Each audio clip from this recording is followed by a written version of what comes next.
pas Žemaičiai, sako, veizu tai, kur Dievas jau padarė mano gyvenimą, daro mano gyvenimą ir darys. Tai yra svarbiau. Nes mes žmonės, mums vis laik ir nėra gana. Bet aš matau savo gyvenimą, kodėl, pavyzdžiui, mano gyvenime yra tam tikra, netvarka, prisipažįstu, nuodėmė. Turiu tam tikrų dalykų, kurių niekad nesitvarkau. Todėl, kad aš jų nevertinu. Aš nevertinu tų daiktų. Ani kažkur jie pas man stalčių, kažkur ten sandėlių, kažkur dar kažkur. Ir aš ateinu kažkokio parduotuvio kriautojų, pamatau, kad kažkas dartų, aš noriu naujų daiktų. Suprantu, man reikia kažko naujo, aš norėčiau to naujo. Bet ten, kur aš toro, ani kažkur jie būdė. Lygiai ten pat mes dažnai ir Dievo vertinam, kad Dieve, duok man į ton, padaryk mano gyvenim, ton, tada aš tikies ir taip toliau. Ne. Čia bus pasaka be galo. Čia bus pasaka be galo. Tiesa yra tokia, kai sako, pažiūrėk, jeigu nieko net negavau, nieko aš tau nedausiu ateitį. Ar tu matai tam tikrus dalykus savo gyvenim, kur tu žinai, kad tu tikra be Dievo malonės. Be Dievo malonės. Be Dievo malonės. Tai nebūtų. Tai yra Dievo stebuklas. Klausimas yra toks. Ir ko su tu padarė? O taip, aš mačiau tokį sapną vaikystėje. Aš išgyvenau tokį dalyką. Taip, Dievas buvo mano gyvenime. Taip, aš mačiau gyvą, ten kažkur pasivaizdė. Taip. Nu ir kas? Ir kas aš su tuo padariau? Nu, aš vakar su Dievu. Taip, smagiau. Labai gerai. Labai gerai. Tai kas iš to? Kas iš to? Šito veido mes matom iš tikrųjų, kad Jėzus, ons daro stebuklus Evangelijoje, šito veido. Bet žmonės, jie reagons kitaip, skirtinga. Ką jie daro su tas stebuklas? Gerai, pažiūrėkim dabar. Mes skaitom Bibliją, mes tiesiog nagrinėjam ir... Ar jūs paminit mirusius, ar ne? Nu, kaip nepaminės. Aš dėl to čia į atvykau. Gerai, tai mes, mes panašiai dar... Plungė, kas pas evangelikus ten. Super, kas? Plungė vienintelis, kas pas evangelikus ten. Jūs esate vienintelis. Supratau. Tai gerai, mes 15-20 minučių po to pakalbėsim apie vis klausimus. Galim taip sutart. Aš užbaigsiu tai nagrinėjimą. Čia gyvas susirinkimas vyks. Žmonės užduoda gyvas klausimus. Labai gerai. Dar iš kontrybės. Žemaitės. Jo, taip, žemaitė pasižym dvasių kontrybė. Pakeitik biškiau. Gerai. Dabar aš ką noriu, kad mes pasižiūrėtume. Pačią pradžią. Kad tuomet atvedė pas jį demono apsėstai, kuris buvo aklas ir nebylys. 22 eilutė. Didžiausiai šiandien daugiau ir nepasižys. Tuomet atvedė pas jį. Kažkas šiandien, ar jumis pakvietė, ar jūs pats atėjot? Aš lėkiau perną, lėkiau šįmet. Ką pradėjai sapnuotis? Sapnuotis pradėjai. Gerai. Nes, ne visiems sapnuojas, kai kuris reikia atvesti iš tikrųjų žmonės. Ir čia tiek sakant, atvedė. Taigi tas žmogus, kuris buvo ten, dėl kurio Jėzus meldės, jis negalėjo matyti Jėzus. Negalėjo, nes jis buvo aklas. Negalėjo šauktis, jis buvo nebylys. Reiškia, nebylys tai dažniausiai yra negal kalbėti ir negal netgi, čia klausimas, gal girdėjo. Negirdi. Tai reiškia, jis negalėjo paaiškinti savo būklės niekam, arba, sakykime, Dievui. Ir tai yra visiškai priklausomas nuo kitų žmonių. Bet tie žmonės, čia labai tokie yra tokie nedideli, bet kviečiukai 22 eilutės pačiu pradžiu. Bet tie žmonės, kažkokie žmonės atvedė jį prie Jėzus. Tikėjimas. O tiesiog, labai paprasta. Ir čia taip yra iš tikrųjų, kad iš tikrųjų Evangelijoje sako, paralyžiuotas žmogaus, matot, pradėt ant stogą, nuleido jį. Dievas atved iš tikrųjų Jėzų paskenčiantį savo sūnų, žmonės neš ligonius, suprantat. Viskas yra iš tikrųjų Dievas veikia antgamtiška, bet labai paprasta. Kažkas vis dėlto žmonės, kurie palūžęs nendris, kurie rūkstančiai, ani negal jau ir pasikinti, kada jie, toks yra paradoks, kada žmogus jau yra pasiruošęs savo, tame tokiam ištikim šauktis Dievą, jau sulūžęs savo vidų ir taip prigesins gyvenimą. Jis jau yra nebeįgalus, nebeturi jėgos, retkarčias ir Evangelijos ir gyvenim, kad pats žmogus ateit, jį kažkas turi atvesti, jį kažkas turi palaidyti maldų, jį kažkas, suprantat, jis jau vidų yra pasiruošęs, bet tas pasiruošimas jam kainavo visą gyvenimą, visus tus dalykus. Ir kartais mes dažniausiai turim atnešti žmonės. Mes galvojame, kodėl jie netė? Kodėl tie žmonės, kurie šiandieną yra skirti išgelbimui, jie netene bažnyčią? Todėl, kad jie yra tie, kurie skirti, jau nebegali. Jūs reikia atimti, jūs reikia atnešti, jie yra sudaužyti, jie yra pavarginti, jie yra išsekę nuo gyvenimo, jie yra taip prisidirbinti, kad jau nebegal. Galbūt tas žmogus yra visuomenė, galbūt aukšto vietų, pozicijo, intelektualia ar finansiška, bet savo vidų jis sugrius, jis jau nebegal. Mes turim suprasti, nebegal. Mes neturim kabinėtis už kiekvieną, bet turim maldo prašyti Dievo. Ne dėl skaičiaus, dėl atrasti tų žmonės, kurie jau yra pasiruošę išgelbimu, bet jiems pats jau nebegal, kaip sak, transportuotis į tą vietą, kur iš tikrųjų Dievas veikia. Ir mūsų kaip bendruomenės, aš noriu irgi tai pradėti ir užbaigti vietą ir pašaukėjams atvesti žmonės pas Jėzų. Aš pats galbūt irgi dar trūkstantis toks esu, kaip sako, nudegulys. Pat tą tokį nendrėlį taip toliau. Bet jeigu pamatau kietą nendrėlį, kietą tokį rūkstantį, kad pati žmogus. Ena.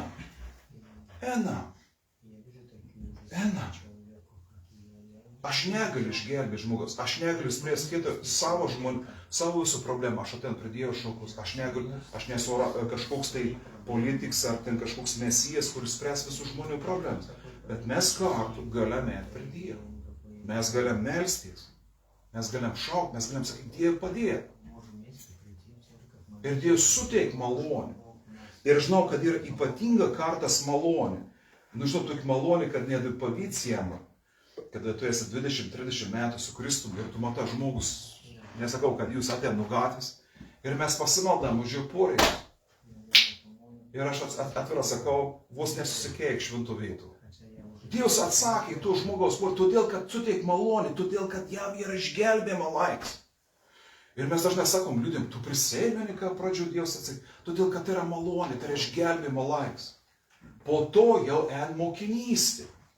Ir tai yra teisinga, mes turim išmokti. Bet mes galim nebijoti. Kartas yra taip, kad tam tikrų poreikių Dievas netgi neatsaka mūnas asmeniam gyvenim, bet to kieto žmogaus gyvenim, kuris dar nepažįs Kristaus, kuris kontaktas, kaip sakau, net nenusivalys ranką, tai visiškos nuodėmės. Meldys, tu matai didžiulį malonę. Ir aš nežinau tuščio dalykų, aš nesu tas, kuris bus ir taip, todėl mes žmonėms, kada vedam čia, mes neturim sukelti tuščių iliuzijų. Dievas sakysiu tau visus nors, 99% mūsų norą yra žiaurus, kūniški, mes norim sugriauti savo gyvenimą. Dievas nėra šicenėlį šalis. Dievas žino, ko mums reikia. Aš taip pat negaliu išlaisvinti savo jum, išgydyti, bet aš galiu sakyti, eina prie Dievo. Aš galiu pakviesti Evangelijose pasakyti, ateik ir pažiūrėk. Ką prie Jėzaus sakyti, ateik ir pažiūrėk. Nes rodo, kartas bažnyčios situacijai ir tavo, įsivaizdavimas gal netrukdyti kitą žmogus atvesti prie Kristaus. Todėl nekurkiam jokių iliuzijų. Ateikit, pažiūrėk. Ateikit, pavėsėk. Mes galim pakviesti, mes galim išklausyti, mes galim ir turime melstis. Mes galim kalbėti Evangeliją, kad Dievas yra iš tikrųjų gailestingas, Dievas yra geras. Ir jis nėra šalis, kad iškelėtis nors. Mes galim būti šalia, kada žmogui yra sunkia. Tiesiog būti šalia. Tiesiog. Mes galim vėl kartu jo vardą nešti maldu. Ir tai yra gal vienas iš svarbiausių tokių Dievo bažnys pakvietimų. Ir labai gera, kad jūs atėjot, labai gera. Aš ir jumis, ir visa bendruomenė, čia yra, taip pat yra Facebook'o transliacija, noriu pakviesti. Nuo rugpjūčio 28 dienos, 5 dienas bus, šitos savaitė mūsų prasidės alfa kursą. Alfa kursą. Kas yra alfa kursą? Tai yra kalbama apie Jėzų, apie Dievą, apie santykį. Tai yra kursus, kurie žmonėms, kurie netik eiška, kurie buvo atitoli nuo Dievo, arba nori dabar įsitvirtinti Dievuje. Ir 3 žmonių paprašiau, kurie praeitas metas, 25 metas, 26 metas praeitų kursą, beveik visi jie parašė savo tam tikras mintis ir aš įdėsiu Facebook'ą, jie praeitum kursą, jie buvo sustiprinti, jie buvo pagausti. Ir koks yra tikslas, kad pakviesti kitus žmonės. Tik aš noriu pasakyti, kad jeigu tu kviesit, pasiruošk eiti kartu. Nes kartais mes norim pakviesti ir galbūt tam žmogui reikės bent pačiu pradžio palaikymą, kad tu būtum šalia, kad tu taip pat klausytum. Dabar kokios yra temos? Keletą temų perskaitysiu. Alfa kursą, kuris prasidės kiekvieną penktadienį, 6 valandą čia. Tai visų pirma, kas yra Jėzus? Nes vieni mes turim vienokį Jėzaus įsivaizdavimą, kitiems yra kitoks Jėzaus vaizdavimas. Kitiems dar yra toks. Ir visi mes galim ginčytis, koks iš tikrųjų yra Jėzus. Ir čia ne aš kalbėsiu, čia bus video paskaitė, mes po to galėsim diskutuoti ir gal pasimelsti. Antra tema, kodėl Jėzus mirė. Trečia, kaip įmanoma tikėti. Ketvirta, kodėl ir kaip aš meldžiuosi. Penkta, kaip aš turėčiau skaityti Bibliją. Šešta, kaip Dievas mus veda. Septinta, kas yra šventoji dvasia. Aštunta, ką veikia šventoji dvasia. Devinta, matot labai daug dėmesio šventai dvasiai, kaip galiu būti pripildyta šventai dvasia. Dešimta, kaip galiu pasipriešinti blogiui ir kodėl ir kaip turėčiau pasakoti kitiems. 12 tema, ar Dievas gydo šiandien, o kaip bažnyčia ir kaip gyventi visavertišką gyvenimą. Tai aš labai rimta kvietu, čia yra įrašoma iš tikrųjų ir tai nėra tai, kad aš žinau, aš moku, aš taip toliau. Ne, čia kalba ne apie tave. Čia ar aš matau kitus žmonės, beriaus liko ir dabar yra, šiandien yra, palaukit, šiandien yra 9, tai yra nepilnas 3 savaitės yra likus. Ar aš per tas kelias savaitės pamatysiu kitus žmonės, kuriems nereikalinga būtina nauja kažkokia informacija. Šis kurs nenukreips ir iš karto įtraukia mūsų bendruomenę, tai yra liudyti Kristų. Šitie žmonės galbūt pasirinks iš tų 3 žmonių, viena yra katalikė, yra atei kaip katalikė, išėjai kaip katalikė. Mes nesistengėm jūs atversti. Mes nesistengėm jūs atversti. Tai labai gerai. Taip, pakalbėdabiškiau, sakau, mes nesistengėm jūs atversti, bet sustiprinti šaknis ir jį, iš tikrųjų, jos mintis bus parašytas. Bet yra žmonės, kurie galbūt liks mūsų bendruomenė. Bet kaip jie ateis, jeigu kažkas jų netves, mes galim keikti, koks yra pasaulis. Aklus, korts, apsės velnių. Kaip tas žmogus, galbūt jo kaimyną ten jie keikia, galbūt kūnt iš viso kažkoks nepasisekė tam gyvenimui. Bet kažkokie žmonės tiesiog 12 skyriaus 22 eilutės pradžio jį atvedė pas Jėzų. Pasimelskime dėl to. Dieve, dėkoju tau šiandieną, už kiekvieną dieną mūsų gyvenimą, už kiekvieną akimirką mūsų gyvenimą. Ir aš meldu, kad mes iš tikrųjų būtumėm klusnus tau, tavo žodžiu, tavo dvasia. Ir su dėkingumu atėtumėm prie tavęs tiesiog dabar ir išpažintumėm. kad tu esi tas viešpatie, kuris viešpatie neįsiginčiai, neiššauki. Ir kartais nėra girdėti tavo balsą. Ir tu nenulauži palūžusias nendres. Ir neužgesini grūzdančių dagčių.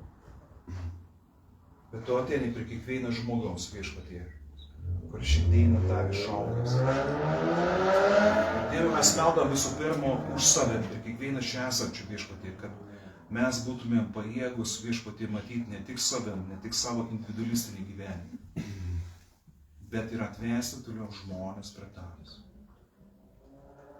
Kaip šitie žmonės, kurių mes nežinom nei vardų, nei pavardžių, nežinom jų gyvenimo istorijų, bet jie savo kažkur, savo gyvenimą paribijus, matė žmogų, kuris šito istorijos buvo aklas, jis buvo korts, jis buvo nebylys, jis buvo visiškai apsės demonų. Galbūt kai kas norėjo, kad jis išnyktų, tiesiog jis galbūt numirtų, jo nebebūtų, jis nebūtų apsunkinėms šeimą, namams, miestelių ar kažkam tai, kad jo nereikėtų rūpintis, kad jo nereikėtų klausyti jo problemų, jo aimanų ir kitų dalykų. Bet ačiū tau viešpatie, kad buvo žmonės, kurie galbūt meldėsi už jį ir kurie atvedė jį prie tavęs. Jie patys negalėjo spręsti jo gyvenimo problemų, bet jie atvedė šitą žmogų prie tavęs. Ir tu jam padėjai. Tu jam padėjai, kad tai buvo užrašyta tavo žodį, tavo šventam rašte. Viešpatie, tu atsakėjai jam. Ir meldam dabar už kiekvieną iš mūsų bendruomenės, kad mes būtumėm tie žmonės, kurį atveda viešpatie žmonės prie tavęs. Tavo akivaizdą, kuris visų pirma atveda maldo, atveda viešpatie gyvenime, kuris palydam ir viešpatie šį mėnesį pabaigų bus tas alfa kursus. Ir aš meldu, kad tai būtų ne tik kursus, ne tik kažkokia data, ne tik kažkoks kvietimas, bet kad žmonės iš tikrųjų rinktus, kad jie būtų atvedami. Ir galbūt su ta žmonėmis mes pradėtume naują kelionę viešpatie, pažinti tave ir tavo turtus, skirtus atstatyti mūsų gyvenimus šito žemėje. Dėkojam, šlovinam ir garbinam tave.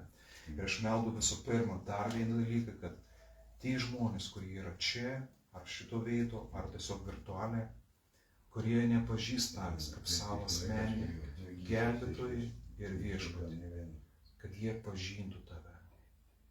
Kad jie pažintų tave. Jėzaus Kristaus vardu. Amen. Gerai,